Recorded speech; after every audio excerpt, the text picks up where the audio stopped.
चुनाव का रिजल्ट आया है। उस दिन 11 बजे नरेंद्र मिश्रा से मिलके सुप्रीम कोर्ट के हाई कोर्ट से मिलके हमने पीआईएल दाखिल की। पीआईएल दाखिल करने के साथ साथ हमने आज जो हमारा प्रोसीजर चला, उन्होंने वाई चंद्रचूड़ साहब से पर्सनली मिला। हमारे वकील ने वाई चंद्रचूड़ साहब से चीफ जस्टिस से पर्सनली उनको एक ज्ञापन दिया। उसी ज्ञापन के आधार पे हमारा 2 पीआईएल, एक हमने और एक किसी और ने 3-4 पीआईएल पढ़ भी चुकी है। अगर जो सबूत हमारे पास हैं, और इसीलिए सब विपक्ष के सबसे बड़े महागठबंधन सबसे बड़ी पार्टी के राष्ट्रीय अध्यक्ष खड़गे जी से भी हमने आज दिन में मुलाकात की। मेरा ऐसा मानना है कि अब विपक्षों को, जितने भी जनता के लोग हैं, उनको ईवीएम पे सवाल उठाने का अधिकार है। और कहीं ना कहीं अगर ईवीएम में धांधली हम खुद देख के आ रहे हैं तो हम सवाल क्यों ना उठाएं, क्यों ना। अगर किसी भी तरह से बैर चुनाव होगा और ईवीएम को जो इन्होंने propaganda रचाया है ना ईवीएम, वो सारी ईवीएम हम बाहर निकालेंगे। अब हमारी कुछ टीमें ये ध्यान देगी कि गायब ईवीएम होते हैं, जो गायब ईवीएम थे वो कहाँ हैं। तो इसलिए भी हम चुनाव आयोग के खिलाफ कार्रवाई की मांग कर रहे हैं। और फिर मेरी जो डेट आएगी कल परसों में, जो मुझे डेट मिलेगी सुप्रीम कोर्ट में, मैं ये मुकदमा खुद ही लड़ने को तैयार हूं। उसके बाद आप चुनाव का रिजल्ट आया है। उस दिन 11 बजे नरेंद्र मिश्रा से मिलके सुप्रीम कोर्ट के हाई कोर्ट से मिलके हमने पीआईएल दाखिल की। पीआईएल दाखिल करने के साथ साथ हमने आज जो हमारा प्रोसीजर चला, उन्होंने वाई चंद्रचूड़ साहब से पर्सनली मिला। हमारे वकील ने वाई चंद्रचूड़ साहब से चीफ जस्टिस से पर्सनली उनको एक ज्ञापन दिया। उसी ज्ञापन के आधार पे हमारा 2 पीआईएल, एक हमने और एक किसी और ने 3-4 पीआईएल पढ़ भी चुकी है। अगर जो सबूत हमारे पास हैं, और इसीलिए सब विपक्ष के सबसे बड़े महागठबंधन सबसे बड़ी पार्टी के राष्ट्रीय अध्यक्ष खड़गे जी से भी हमने आज दिन में मुलाकात की। मेरा ऐसा मानना है कि अब विपक्षों को, जितने भी जनता के लोग हैं, उनको ईवीएम पे सवाल उठाने का अधिकार है। और कहीं ना कहीं अगर ईवीएम में धांधली हम खुद देख के आ रहे हैं तो हम सवाल क्यों ना उठाएं, क्यों ना बोले कि मणिपुर में आप बोलेंगे नहीं, लोग एक दूसरे में मूत रहे हैं, कहीं पे रेप हो जा रहा है, कहीं पे कुछ हो जा रहा है, और आप चुनाव जीत जा रहे हैं, आपकी वोटिंग अच्छी हो जा रही है। जब एग्जिट पोल में हम जीत रहे थे तो क्या मीडिया वालों की जो रिपोर्टिंग आई थी, जो बात कर रहे थे, अरे यार कैसे हो जाएगा, अरे बवाल हो जाएगा। 3 पत्रकार आपस में बात कर रहे थे, भाई बात तुम ही बात कर लो, बात कर लो, बात कर लो, बात कर लो, बात कर लो। जब जो 3 पत्रकार बैठ के आपस में बात कर रहे थे, और यार ये बहुत गड़बड़ हो जाएगा, पूरा रिजल्ट खराब हो जाएगा, कैसे हो जाएगा, हमें जवाब देना पड़ेगा, तो क्या वो 3 पत्रकार बीजेपी के बारे में बात कर रहे थे? गोदी मीडिया को हलचल क्यों मची? जो काउंटिंग 3 से 4 दिन में पूरी हो सकती थी, उसके लिए 11 दिन क्यों लगा? तो कहीं ना कहीं ये पूरा चुनाव दबाने की, छिपाने की, डराने की साजिश है। अगर वाई चंद्रचूड़ साहब इस पर संज्ञान लेंगे तो मुझे ऐसा यकीन है कि चुनाव फिर से हो सकते हैं।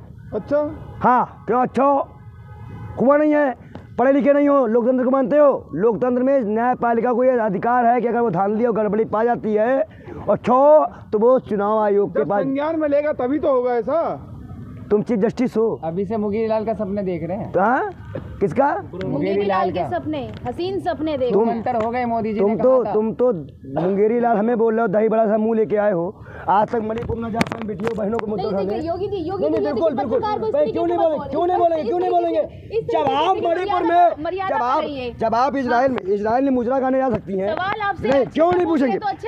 तो जवाब नहीं, अगर आपको अच्छे जवाब लेना तो 50 लाख की गर्लफ्रेंड प्रधानमंत्री सुन लीजिए, कांग्रेस की विधवा सुन लीजिए। जब देश का प्रधानमंत्री बोलता है तो आपको बड़ा मजा आता है, बेटी पढ़ाओ बेटी पढ़ाओ। आप ही बहनों को बोलता है बेटी पढ़ाओ बेटी पढ़ाओ, माफी भी नहीं मांगी, तब तो आपके मुंह से आवाज़ नहीं निकलती है। एक बाल योगी ने बोला, उसको मुंगेरी लाल बोला जा रहा है, और ये दही बड़ा बोलने बुरा लग गया। यही गोदी मीडिया चरित्र है।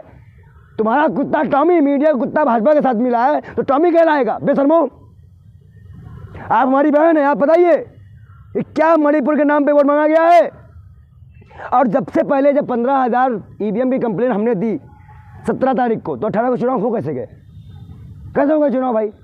तो कहीं ना कहीं, और आपने देखा एक वीडियो में तो बकाया देख रहा किसको वोट मिल रहा है, कहते खुद ही वोट डाल दिए गए, खुद ही वोट डाल दिए गए। तो ये सब धांधलियाँ हुई हैं। कहीं ना कहीं कांग्रेस की सरकारों की गलती ये है कि उन्होंने पहले से स्ट्रांग इस चीज़ को नहीं तैयार किया, अपना बूथ स्ट्रांग नहीं किया था, इसलिए हम चुनाव आ रहे हैं। और कांग्रेस में जो बूढ़े चने हैं, बूढ़े चने जिन्हें हम कहते हैं बूढ़े चने, और उनका नाम अगर हम उनको ये भी कहते हैं कि बूझी हुई लकड़ी, जितनी फूंक मारो गीली लकड़ी जलनी नहीं है, तो उनको साइड भी कर देना चाहिए। अब नए नए लोगों को चाहना है, ये संतों को मौका देना चाहिए। चीफ जस्टिस एक्शन लेंगे, बैलेट पेपर से होगा 2024। हमने पीआईएल दाखिल की है, और कहीं ना कहीं हमने ये भी मांग रखी है, उसमें 1-2 मुद्दा और भी है लेकिन पूरा खुल के अभी आपको हम नहीं बताएंगे। कल या परसों में हमें जो डेट मिलेगी हम उसमें जाएंगे, अपने पक्ष रखेंगे सुप्रीम कोर्ट के सामने। और सुप्रीम, मुझे विश्वास है कि जब लोगों ने मंगलसूत्र बेच दिए हैं, चप्पलें तक अपनी बेच दी हैं, अपना घर दुआर मकान बेच दिया है न्याय पाने के लिए, तो हमें भी जो बेचना होगा, जैसे भी करना होगा, हम न्याय पाने के लिए इस पे काम करेंगे। हमें किसी भी नेताओं की ज़रूरत नहीं है। हमें जिन नेताओं की विपक्ष में ज़रूरत पड़ेगी हम उनके घर खुद जाएंगे, उनसे खुद अनुरोध करेंगे कि आप हमारा साथ दो। संविधान बचाओ रैली, एक मिनट रुको, संविधान बचाओ रैली का भी हमने समर्थन किया था, हम वहाँ गए थे और हम संविधान के साथ हैं, इसलिए संविधान खतरे में है, इसलिए भी मैं बोल रहा हूँ। आप आग से खेल रहे हैं, पीछे तो नहीं हटेंगे क्या?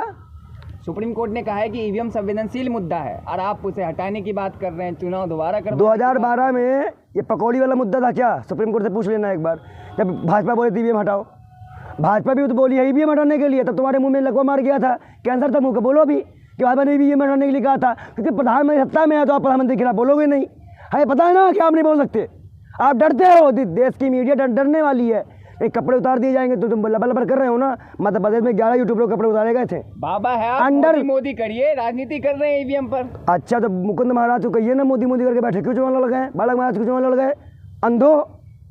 अंधे हो, मुझे भी इनका प्रश्न हुआ तुम्हारा, उनको बोलो ना बाबा को जाकर क्यों चुनाव को लड़ रहे हैं। और हम तो देश की जनता के मुद्दे, हमने तो कोई टिकट भी नहीं मांगा किसी से, लेकिन कुछ टिकट संतों को देना चाहिए, कुछ मौलानाओं को देना चाहिए। आपको नहीं लगता आप 3 राज्यों के मतदाताओं पे सवाल उठा रहे हैं? मैं मतदाताओं पे सवाल नहीं उठा रहा, मैं चुनाव आयोग पे सवाल उठा रहा हूँ। पहली बात तो ये है, हमने चुनाव आयोग को कंप्लेन दी है, वहाँ जनता कंप्लेन नहीं दी है।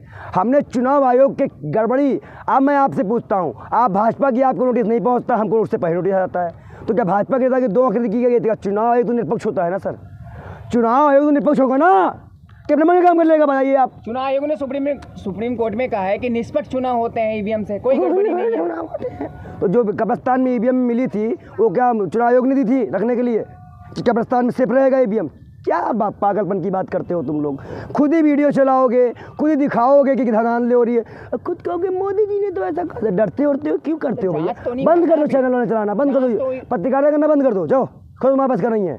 जब तुम खुद दिखाते हो कि भाई कब्रिस्तान में ईवीएम मिली, इसका मुद्दा भी है, गुमराह कर रहे हैं जनता को। जनसत्ता की रिपोर्ट जाके पढ़ लेना अगर अंधे ना हुए हो तो, उसमें 15,000 ईवीएम के घपला की शिकायत हमने की है, जब पढ़ो टाइम एक्सप्रेस की रिपोर्ट। और मैं एक बार वापस से कह दूँ, अगर ये सरकार इसी तरह काम करती रहेगी तो एक दिन लोकतंत्र का खात्मा होगा और हम लोग अपने आप को मिटा सकते हैं, लोकतंत्र को नहीं। प्रधानमंत्री मोदी जी कह रहे थे राजस्थान में वो गारंटी दे के आए थे, तो गारंटी की जीत हुई है। तो मैं आपसे पूछता हूँ, आप एक जगह कह रही है कि मेरा ये सिलेंडर है, जो इनका माई ये सिलेंडर है, ये सिलेंडर राजस्थान में 400-450 रुपये का देंगे, तो पूरे इंडिया ने क्या गुनाह किया है? क्या गलती की है उन्होंने? बताओ क्या गलती, पूछो उनसे क्या गलती किया है उन्होंने? तो कहीं ना कहीं अगर देखा जाए तो आज इस देश की जनता कहीं ना कहीं ईवीएम, महेश भाई सीधी बात है, जितने भी यहाँ पे बैठे थे चमकने वाले थे वो सब घर बैठ गए हैं, ID सेल घर बैठ गया है, तो हम बैठने वाले नहीं हैं।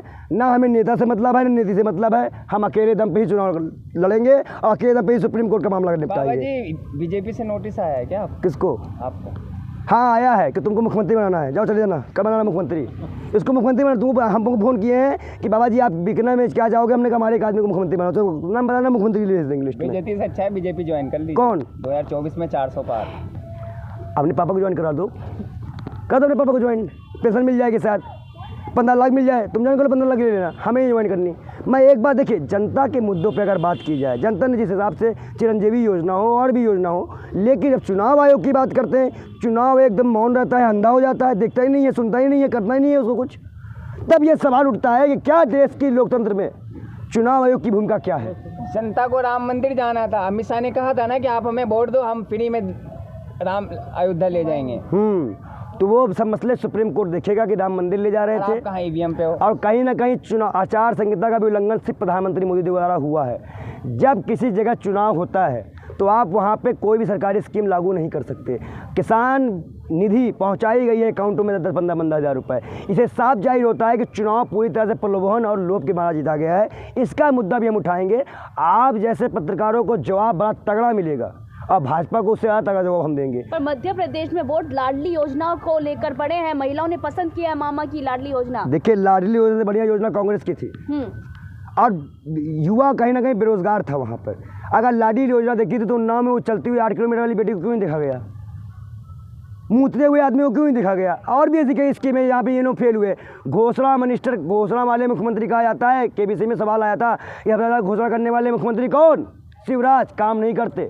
तो कहीं ना कहीं मामा जी हों और आपका कहीं भी और चुनाव हो, उस पर हम देखेंगे। आने वाले चुनाव ईवीएम से हो सकते हैं, इसका बड़ा मैं आपको ऐलान कर दूं, आने वाले चुनाव ईवीएम से हो सकते हैं। ये मान लीजिए ना, एक मोदी सब में भारी। नहीं, वो ईवीएम से नहीं होगा, एक नया ईवीएम लाएंगे।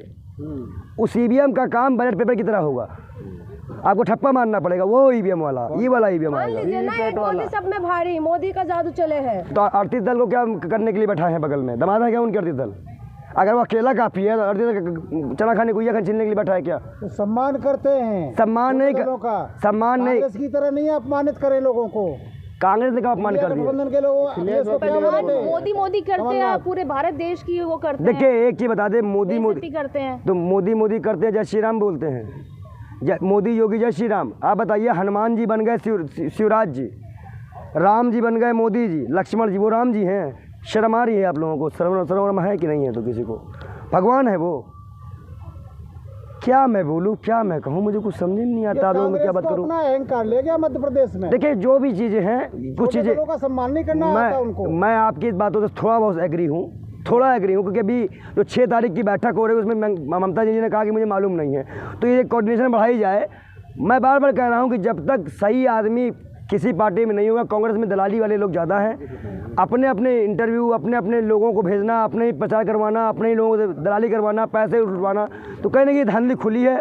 इस पे भी हम जांच करें। हमने खड़गे जी से मिलकर जो आज रिपोर्ट दी है उसमें इस पे भी कई नेताओं का नाम भी है। खड़गे जी से बातचीत हो पाई है आपकी? बिल्कुल हो पाई है, बातचीत हो पाई है। खड़गे जी ने हमसे ये कहा है कि हम आपके फाइलों को उन्होंने लिया और उनको सारे मुद्दे, जो 3 मुद्दे हमने जो गिनाए पार्टी को लेकर और चुनाव आयोग को लेकर, उन्होंने आश्वासन दिया कि हम आपके मुद्दे को देखेंगे और अगर सही होगा तो हम खुद इस मुद्दे को लेकर चुनाव आयोग के शिकायत लेकर सुप्रीम कोर्ट जाएंगे। और एक लास्ट में मैं एक बात और कह दूँ, आप लोग अपनी जिम्मेदारी निभाना शुरू कर दो। उल्टी गिनती शुरू है, 24 में सरकार किसी भी तरह से बैर चुनाव होगा और ईवीएम वाला जो इन्होंने पपंडा रचाया है ना ईवीएम, वो सारी ईवीएम हम बाहर निकालेंगे। अब हमारी कुछ टीमें ये ध्यान देगी वो गायब ईवीएम होते हैं, जो गायब ईवीएम थे वो कहाँ हैं। तो इसलिए भी हम चुनाव आयोग के खिलाफ कार्रवाई की मांग कर रहे हैं। और फिर मेरी जो डेट आएगी कल परसों में, जो मुझे डेट मिलेगी सुप्रीम कोर्ट में, मैं ये मुकदमा खुद ही लड़ने को तैयार हूं। उसके बाद आप मीडिया के सामने आएंगे या नहीं आएंगे? मैं लगातार आता हूँ, आपके मोदी जी की तरफ प्रेस कॉन्फ्रेंस करता हूँ, आपकी तरफ प्रेस कॉन्फ्रेंस कर रहा हूँ ना। ठीक है, चुपता छिपता तो हूँ नहीं। चलिए, शुक्रिया, धन्यवाद।